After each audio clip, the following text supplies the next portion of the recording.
Hello everyone! So ito na nga, natuloy na yung napakatagal na naming pinlano. Hindi naman napakatagal but recently we planned something that makes us bond. Charis, English yarn, pero wrong grammar pala.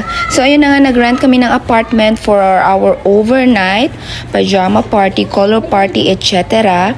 Ito na yung apartment na kinuha namin sa Gathern app dito sa Alcobar.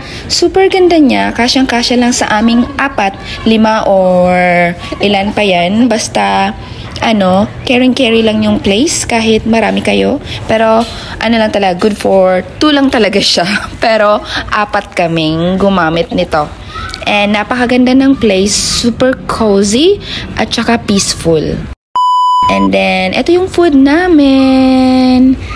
Mas marami yung rice kaysa sa ulam pero nabusog ang lahat.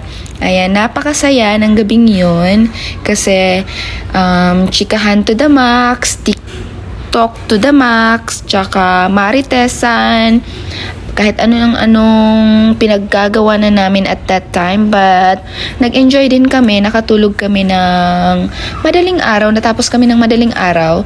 Yung isang friend namin umuwi na siya ng 12 kasi nga siya si Cinderella.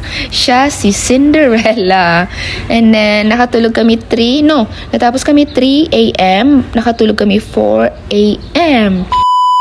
Ito na yung the next day. Good morning!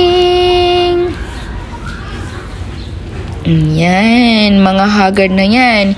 Hindi na na puyat sa tagay pero napuyat sa kwentuhan. Yung isa sa sahig siya natulog kasi ayaw niya nang masikip kahit maluwag siya. Sorry. At eto naman si Disney Princess. Nag-alala baka mahiwalay ng jowa. So good morning ulit. Napakagandang Friday morning.